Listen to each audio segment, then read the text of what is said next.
Looking at our world from a theological perspective. This is the Theology Central Podcast, making theology central. Good evening, everyone. It is Friday, April the 29th, 2022. It is currently 8:18 p.m. Central Time, and I'm coming to you live 2 stories above a street right here in Abilene, Texas. As always, thank you so very much for tuning in. Now, I know it's 2022. I know it's April the 29th, 2022, because I've already told you that. But even though it's April 29th, 2022, we're going to go way back in time. We're going to go over 500 years into the past, and we're going to spend some time with Thomas à Kempis in his famous book of the Imitation of Christ, or The Imitation of Christ, depending on your particular edition of the book. We've been working on this book now for a few years.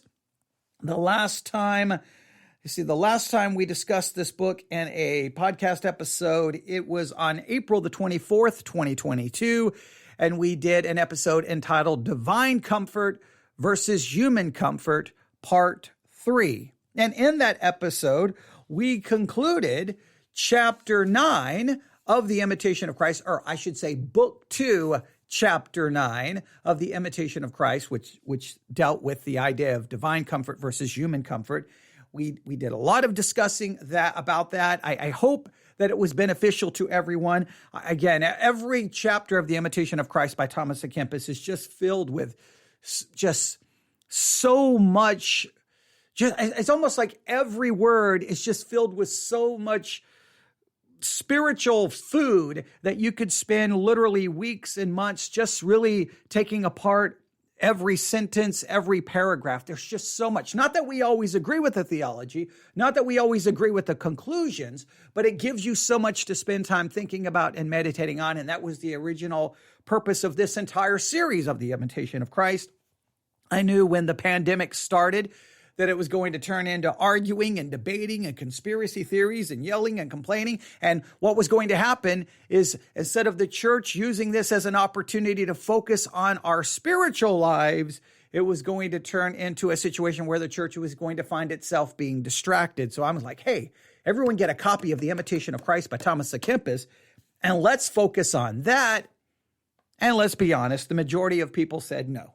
Okay. There have been some very committed and dedicated listeners who have been with us through this entire journey, and I want to thank them very much because they have continued to provide just enough encouragement to keep me going, because there's been plenty of times I'll look at the numbers and go, you know what, this whole series of The Imitation of Christ, most people aren't that interested in it. I know what I could do. I could turn on the microphone and talk about some conspiracy theory or some controversy, or I could talk about COVID, or I could talk about mask mandates, and I would get, 1,000 downloads. Or I could turn on the microphone and say, let's open up our copies of The Imitation of Christ by Thomas à Kempis, and let's discuss this very important book, a book that's been very important in church history, and I'm going to get far less. And so there's times you're tempted to chase the numbers. There's times you're like, well, I could get a far more downloads doing the other, but I don't want to chase controversy and chase numbers. I want to provide people spiritual food. I want to provide you those things that will help you set your affection on things above. Now, yes, there are times where it's completely appropriate to turn on this microphone to talk about things in the news, to talk about things going on in the world. But I want to make sure that in a sense, I don't even want to be completely balanced. I want to be unbalanced, but I want to be unbalanced to the side where we're focusing on Bible study, devotionals, and that type of content. So that's why that's why I continue to press forward, whether popular or unpopular, whether people like it or don't like it. It's one of those things where I think it is needful to pick up this book from over 500 years ago, The Imitation of Christ by Thomas à Kempis. Turn to Book 2. Remember, it's broken into 4 books. And tonight, we come to Chapter 10. Chapter 10 of Book 2 of The Imitation of Christ by Thomas à Kempis. If you have not been with us this entire series, please go back and listen to it. Again, the easiest way to find all content is the Church One app. That's Church, O-N-E, Church, O-N-E. When you download the app, you have to search specifically for Theology Central because it's a generic app that lots of different broadcasters can use. But once you put in Theology Central, it pulls in from our RSS feed and brings everything in, and there you go. There, it becomes the Theology Central app. And then you can go to all the individual series. All right, so that's the Church One app.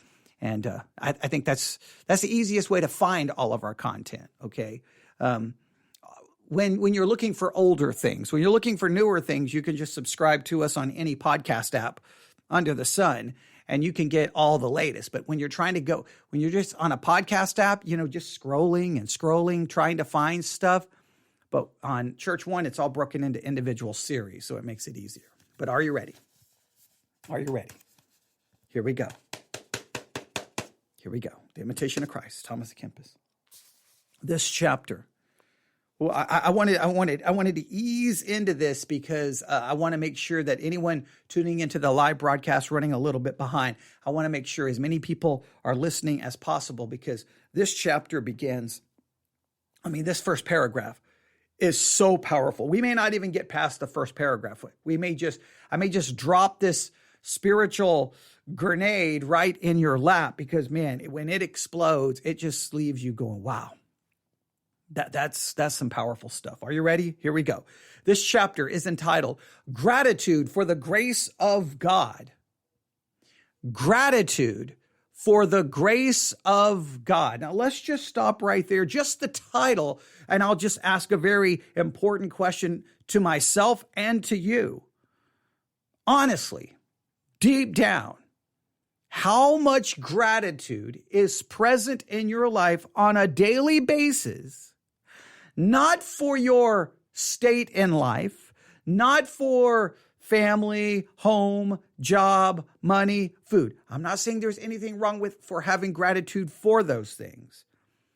But how much gratitude is in your life, is present inside of you daily, simply for the grace of God? I think God's grace is something that at first we're extremely grateful for, and over time, we begin to take it for granted. Over time, if things go wrong, we become ungrateful, and we stop being grateful for God's grace. Right? It's like we get that initial grace and we're like, wonderful, this is the most amazing thing. God's grace saved me. God's grace is awesome. God's grace is wonderful. And then 3 months later, we're like, okay, well, I know you gave me grace and salvation, but what about this? What about that? And then we start complaining and grumbling because, well, now we're not happy. Right? I think that are we all prone to this? I don't know if that's the direction Thomas à Kempis is going to go, but we'll see. Right? Just the gratitude for the grace of God. That's a powerful concept. But here is the first paragraph. He's going to start with a question. Why seek rest since you are born to trouble? Now, I want you to think about this. Why do you seek rest when you should know that you are born to trouble? Now, the scripture that he references here is Job chapter 5. Job chapter 5. Let's look at it really quick. Job chapter 5. Job chapter 5.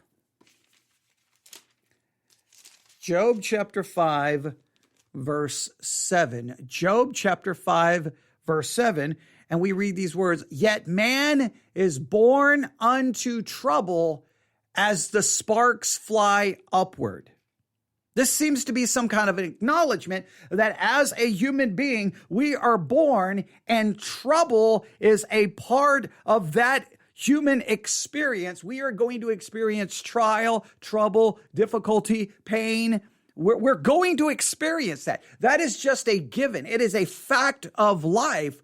So if that is true, then why do you and I find ourselves constantly seeking rest, seeking some kind of escape from the trouble. Even if we escape the trouble right in front of us, there's trouble coming right behind it. And if we escape the trouble coming right behind it, there is trouble coming behind that. It never stops. It's just one type of trouble after another, another. Thomas à Kempis is like, why are we seeking rest when we should know we are born to trouble? We are born with that being the reality. That's a good question. Now, he goes on. Instead of seeking rest, dispose yourself to patience rather than to comfort. Instead of looking for comfort, instead of looking for rest, instead of looking for escape, what we should want, what we should be committed to is patience. See, he seems to be implying that seeking rest and comfort is a foolish endeavor because whatever rest or comfort you receive based off the current trouble that you are experiencing, it's going to be short-lived because trouble is coming after that. Trouble is something that we are constantly going to experience in some way, shape, or form. So instead of looking for rest, instead of looking for comfort, dispose ourselves to, I need patience, that I can endure whatever trouble that I may encounter, or the next round of trouble that is surely on its way. Now, what are you more desiring? Patience or comfort? What do you look for? Patience or rest? Now, he goes on to say it this way. Dispose yourself to patience rather than to comfort and to the bearing of the cross rather than to gladness. Wow. What an absolutely just, I don't even have words for it. Completely opposite to the way we think and the way we look at life. This is so it's so radical. This is a radical paragraph. Let me read the whole thing here. I'm not going to stop and take it apart now. I want you to put it all together. You really should probably write this quote down so that you can just talk about it with people you know, Christians, your small group, your Sunday school class, because I think a lot of people would immediately push back on this and disagree with it. But this is, again, the wisdom of Thomas à Kempis, whether we don't have to agree with it, but I think he does bring forth some interesting concepts here, and it is very radical. So let's consider it again. Why, and I'm not going to stop. I'm just going to read the whole thing so that we can put it all together. Here we go. Why seek rest since you are born to trouble? Dispose yourself to patience rather than to comfort and to the bearing of the cross rather than to gladness. In other words, we should be committed to patience and bearing the cross, not committing ourselves to trying to experience gladness, comfort, or rest. Comfort, rest, and gladness should not be what we pursue, but patience and bearing the cross. Or, as we talked in, I think, our last, one of the live episodes that we did today, that we should be committed to and consider denying self, dying to self, not following self. See, when we pursue comfort and rest and gladness, we do so to make self feel better, to comfort self, to please self. And the entire Christian life is the one of denying self and dying to self. So if I'm dying to self and denying self, then a dead self, a person living in self-denial, denying self, then why would we want rest, comfort, and gladness? We would rather want patience and bearing the cross so that we can glorify God and grow spiritually.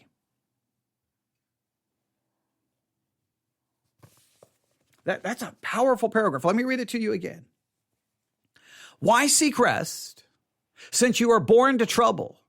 Dispose yourself to patience rather than to comfort, and to the bearing of the cross rather than to gladness. Luke 14:27 is referenced here. I'll just we'll just look at it. Luke 14:27. Let me grab my Bible. Luke 14:27, because the book doesn't actually quote the verses. They're just usually put there in parentheses, the reference to it. Luke 14:27, which reads, "And whosoever doth not bear his cross and come after me cannot be my disciple." That's what we have to be committed to. Now, here's the next paragraph. I almost want to just stop there. It feels like that's something so radical that we need time to process it. We need time to think about it. We need time to really let it breathe so that it has a profound impact on us. But let's read the next paragraph. "What secular person is there who would not willingly receive comfort and spiritual joy if he could always have it?" I think that's an important question. What secular person is there who would not willingly receive comfort and spiritual joy if he could always have it? For spiritual comforts exceed all the delights of the world and pleasures of the flesh. For all worldly delights are either vain or unclean, but spiritual delights are only pleasant and honest, sprung from virtues and infused by God into pure minds. All right, now let's take this apart. Now, it is interesting. Now here, I don't know if I completely agree. I think I know what he's trying to say. I know what he's trying to say. You take a secular person, a person who's not religious, don't think about God, not a follower of God. Let's just say a lost person. Would they not be willing to receive comfort and spiritual joy if they could just always have it? You can always have comfort. You can always have spiritual joy. Now, the reason there's a part of me that says, well, they wouldn't want spiritual joy. They would reject spiritual joy. And I kind of stand by that. But I think what he's trying to say, the reason they would be so willing to receive comfort and spiritual joy is because spiritual comforts exceed all the delights of the world and the pleasures of the flesh. But the problem is the secular person would not know that spiritual comforts exceed all the delights of the world and the pleasures of the flesh.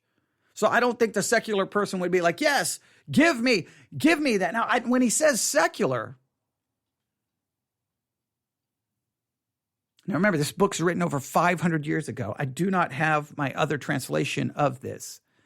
I wonder if he means, now I'm going to have to do a little bit of speculating here, all right? Now, if you don't know, Thomas Kempis wrote this over 500 years ago. He wrote it from a Catholic monastery. So I wonder if what Thomas Kempis is referring to as the secular person is the person who may be a believer, but who has not given himself over to live in a monastery and basically given himself to full, an entire life devoted to prayer and spiritual growth. Well, if that's the kind of person we're talking about, well, I think it would be somewhat true that the secular person, the person not living in a monastery, who's a believer, would they not be willing to receive comfort and spiritual joy? Because spiritual comforts exceed all the delights of the world and pleasures of the flesh. Well, that would make sense. That's a believer who would understand, wait a minute, spiritual comfort exceeds all of these other things. They would at least understand that theoretically, that yes, spiritual joy is better than the delights of the world and the pleasures of the flesh. They would at least know that theoretically. I don't know if they know that practically. So let's take this apart a couple of different ways. First, let's ask ourselves, right? If you are not full-time minister, if you're not, have dedicated your life to full-time ministry, then we'll just say we'll refer to this as a lay person, a secular person who has to go do their quote unquote secular job. Now, I don't like that distinguishing things between secular and sacred, because I think because that seems to somehow, okay. Well, I have Siri once again talking to us. Okay. I have no idea why Siri is once again. I'm going to have to turn off that iPad. It just keeps turning itself on. That's crazy. But so let's do it this way. Let's consider for a second. And the reason I don't like this distinction between secular and sacred is because it seems to indicate, or it seems to give the idea that when you're going to work Monday, Tuesday, Wednesday, Thursday, Friday, doing whatever you're doing, working in a hospital, doctor's office, cleaning houses, construction worker, bus driver, it doesn't matter what you're doing, doesn't matter how significant the job is from an earthly perspective or insignificant the job is from an earthly perspective.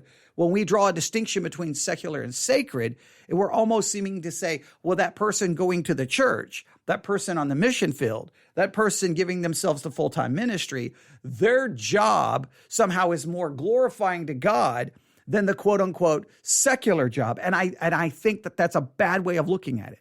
No matter what we do, no matter what job we have, it is an act of worship because we are declaring God worthy, and the way we conduct ourselves in that job, we do it for his glory and his honor. So it is still a form of ministry. So I don't like to refer to that as secular. I like to refer to that as just you're just not in full-time ministry. But even then, you're still in full-time ministry because whatever you're doing, you're still supposed to be doing things for ministry. You're just not in you're just not in full-time church work. You're not in full-time. You're not doing it that way, but you're still involved in worship and ministry and glorifying God. So I'm not a big fan of that distinction. But let's just say, for argument's sake, you're the secular person in this illustration that Thomas à Kempis is putting forth. You're someone, in this case, you live outside of the monastery and you go to work and you have to deal with all the difficulties and trials and responsibilities of normal outside of church life. Is that the best way I can explain it? Now, so we are describing you. All right. Now, do you understand? I mean, deep down, now you may know this theoretically, but deep down, do you truly believe that spiritual comfort exceeds all the delights of the world and all the pleasures of the flesh? Do you deep down truly believe that spiritual comfort exceeds all the delights of the world and pleasures of the flesh? Do you truly believe that? Now, I think Thomas à Kempis could argue, well, if you truly believe spiritual comfort exceeds all the delights of the world and all the pleasures of the flesh, now remember this over 500 years ago, then you would sacrifice all of that and go join a monastery, right? In other words, you would give yourself completely to spiritual things and you wouldn't worry about all of these other things. So is he indicating that you don't really believe that the secular person? See, I don't know how he's. There's a lot of ways of looking at this. I don't know exactly which way he's going. Let's read all of it and see if it plays itself out, because it just seems so weird to me. Because I have to raise that question.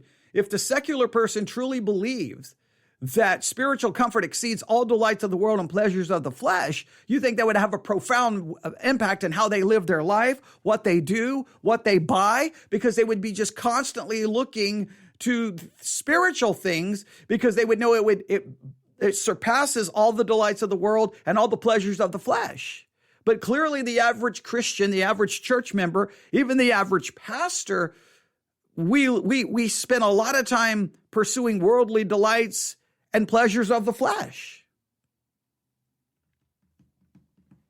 So let's read this again. So he asks kind of a theoretical question, a rhetorical question, which seems that the answer would be an affirmative. What secular person is there who would not willingly receive comfort and spiritual joy if he could always have it? He seems to imply that any secular person would be like, yes, give me that spiritual comfort. Give me that comfort and spiritual joy. Give me that comfort and spiritual joy, because clearly that's better than anything the world has. But the average person, the average lost person in the world would never say that. The average person in the world would not think that spiritual joy and spiritual comfort exceeds the delights of the world and the pleasures of the flesh. The people in the world are committed to the delights of the world and the pleasures of the flesh. So this is written very well. Let's see where he goes with this. Next, he says, for all worldly delights are either vain or unclean, but spiritual delights are only pleasant and honest, sprung from virtues and infused by God into pure minds. So he seems to imply here that spiritual delight or spiritual joy are only pleasant and honest, and they spring from virtue and infused by God into pure minds. In other words, it seems that you have to have virtue and you have to have a pure mind. Then you get to experience the spiritual comfort.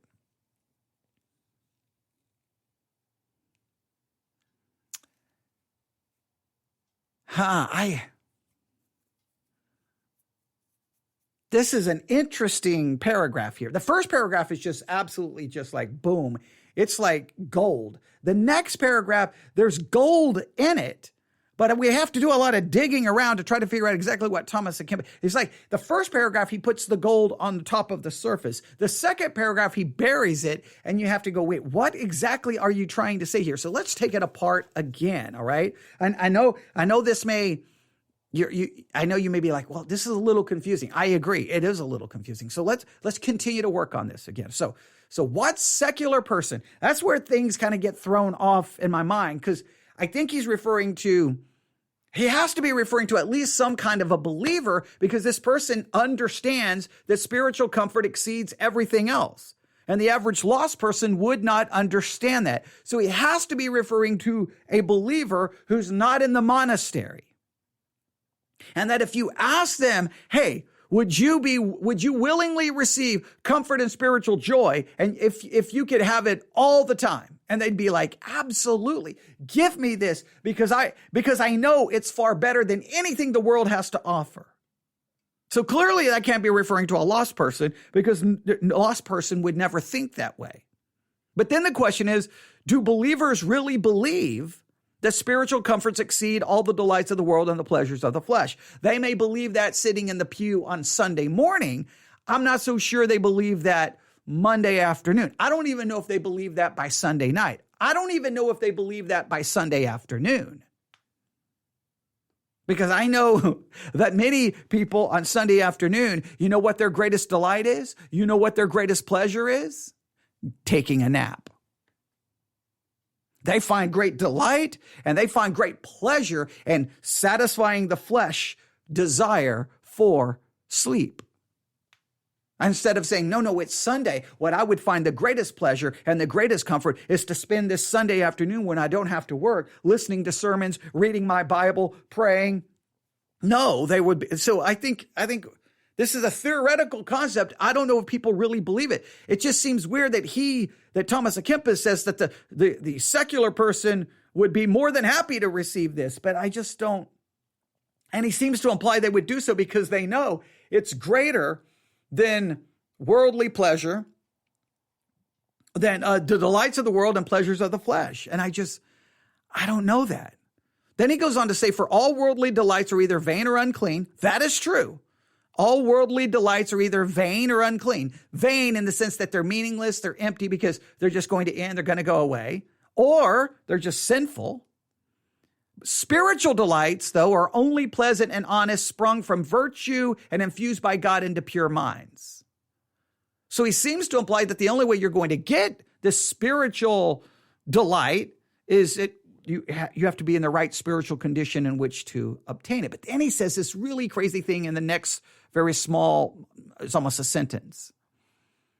These divine comforts can no man always enjoy according to his desire, for the time of temptation ceases not.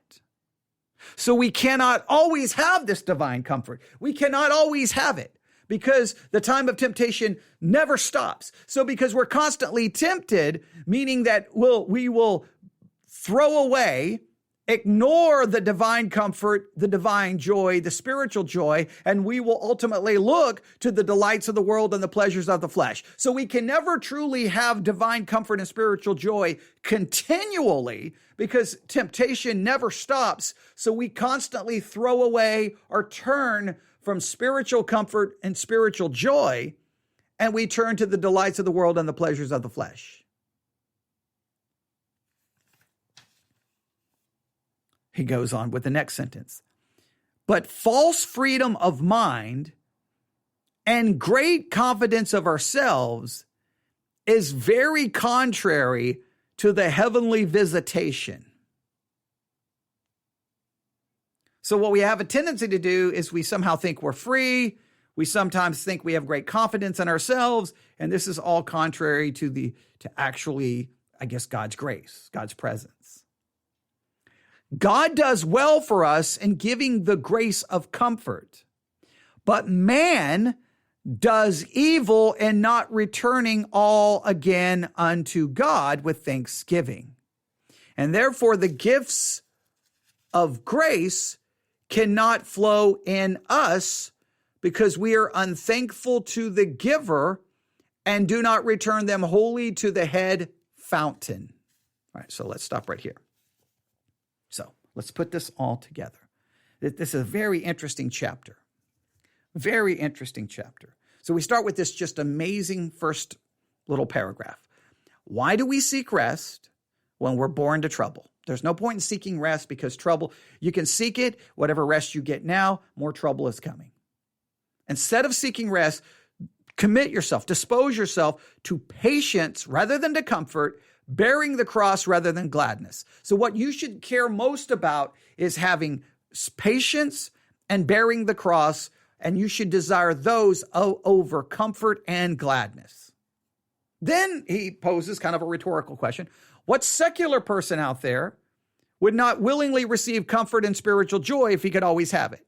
In other words, he calls him secular person, any lay person, any just average Christian should be more than wanting and ready to receive comfort and spiritual joy if they could always have it. That we should long for that. And the reason we should is because spiritual comfort exceeds all the delights of the world and pleasures of the flesh.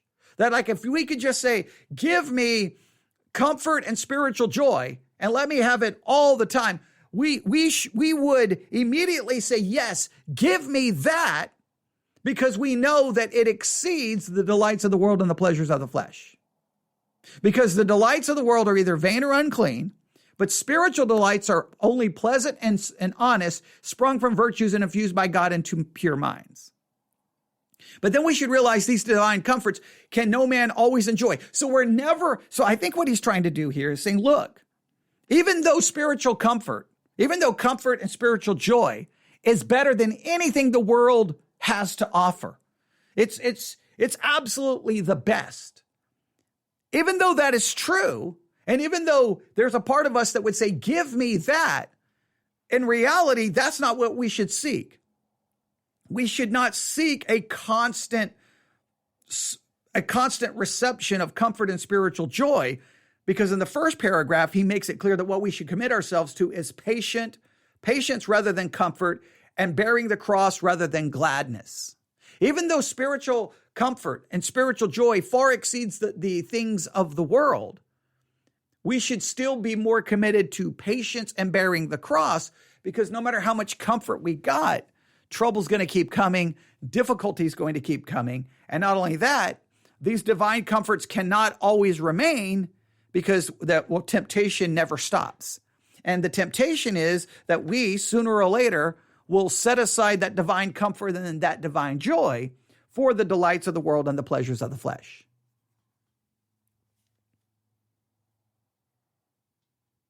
And then he says this, God does well for us in giving the grace of comfort. Whenever we do receive comfort, that's an amazing thing, because it's grace. Any comfort we receive is because of God's grace. But man, this is what we typically do. We do evil and not returning all again unto God with thanksgiving. God gives us the grace and we don't return it in a sense. We don't return that grace with thanksgiving. We just take it for granted. We take it for granted. And therefore the gifts of grace cannot flow in us because we are unthankful to the giver and do not return them wholly to the head fountain. That one of the reasons we don't continue to receive this grace is because we won't offer thanksgiving.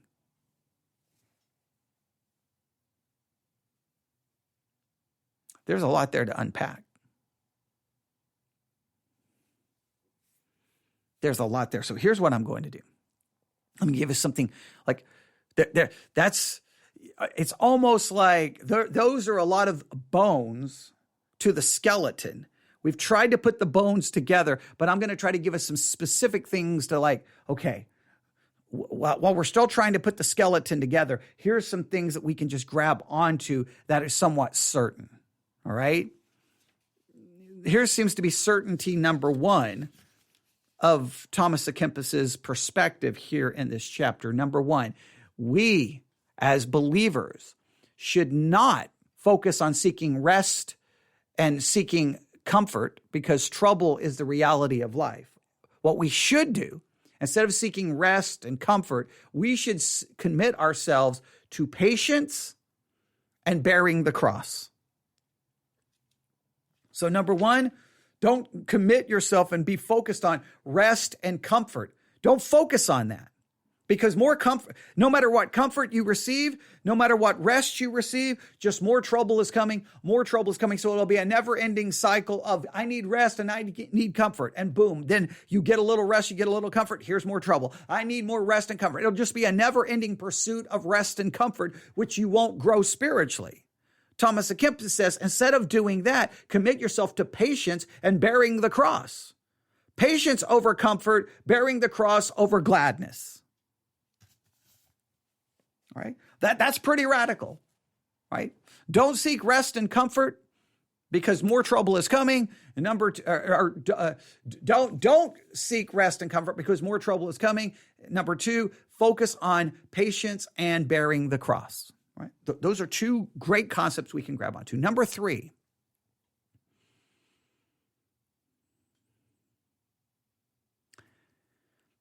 all the delights of the world and pleasures of the flesh are vain or unclean. All the delights of the world and all the pleasures of the flesh are vain or unclean. I'm just going to throw that concept out there. All delights of the world and pleasures of the flesh are either vain or unclean. I'm just going to throw the concept out there. Whether you truly believe that or not, I'm not here. I mean, I don't think we truly believe that. I don't think we truly believe that.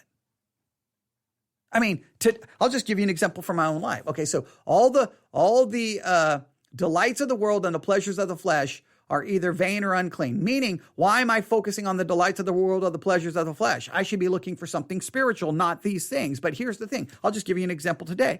I got up today. I spent some time listening to music. Well, whether you could argue all day whether we could get into an argument about music, but let's just say that at best, this music obviously would be a worldly delight, and so it would be either vain or unclean. It would be a delight of the world and a pleasure of the flesh. So it's either going to be vain or unclean. But I did that. Now at some point I stopped that. I grabbed my iPad. I opened the Sermons 2.0 app. I opened up my feed and I found a sermon on Principles for Living, I think is what it was called, from Pensacola Christian College. And I listened to that, took a few notes, and was like, okay, I may use that. I may use this as a podcast episode. But there, I was listening to God's word, right? I was engaged in a spiritual activity. But guess what I did? As soon as that was over, I returned right back to quote unquote the delights of the world and the pleasures of the flesh. I watched a couple of TV shows. Listened to some more music, just did a number of things.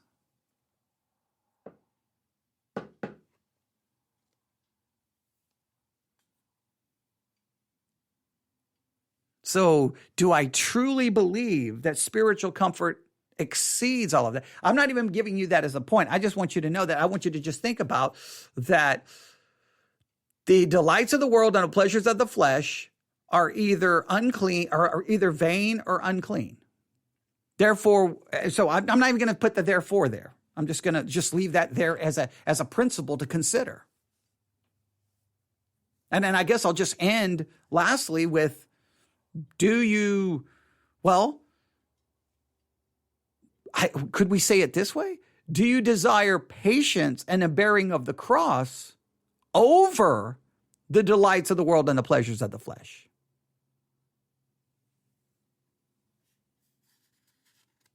Wow, what a chapter. What a chapter. I'm just going to stop right there. That's chapter 10, The Imitation of Christ. It's in book 2. Look, The Imitation of Christ is free online. You can find it anywhere. You should download it. You should look at that chapter for yourself and just try to take it apart. You see the beauty in that. Why I try to get everyone reading this book right at the very beginning of the pandemic. Because if you're sitting there focused on that, you're dealing with heavenly concepts, heavenly things, spiritual things, instead of getting caught up in yelling and screaming and fighting about all of the things going on in the world. I really wanted everyone to focus on that, and the book is just as needed today as it's ever been, as it has ever been. Because once again, it gives us these spiritual things. You could sit there and print that chapter out and just read it and reread it and talk about it and talk about it and talk about it and talk about it. So if you have any thoughts on it, you can email me, newsif@yahoo.com, newsif@yahoo.com. And if you keep hearing sounds in the background, it's I have these. Whenever I'm reading something like that that's just requiring all this thought, I always say I pick up a pencil. Whenever I start thinking, I need a pencil in my hand. So I keep dropping it and doing that. I apologize. It's not very professional, but there you have it. Man, I want to keep reading. But I think, this is one of those situations. Sometimes people in the church laugh at me because I love doing this with my church, is I love leaving everyone sometimes with more questions than answers. This one, I'm leaving you with more questions and answers because there's a lot there to figure out. I still don't. That second paragraph is just weird to me.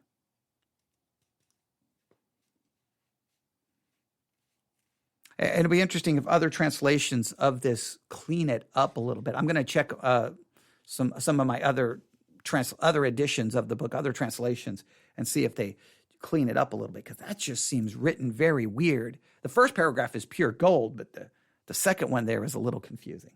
But we'll see. We'll talk about it next time. So thanks for listening. You can email me, newsif@yahoo.com, newsif@yahoo.com. We'll return now back to April 29th, 2022. So we went back in time. We went 500 years in the past, beyond more than 500 years in the past, sat down with Thomas à Kempis. We finally had to just say, I don't really understand. I'm a little confused. And now here we're back in April 29th, 2022. And you can use all the resources available to you in 2022 to see if you can better understand what Thomas à Kempis had to say. All right. Hopefully you enjoy that exercise. All right. Thanks for listening. God bless.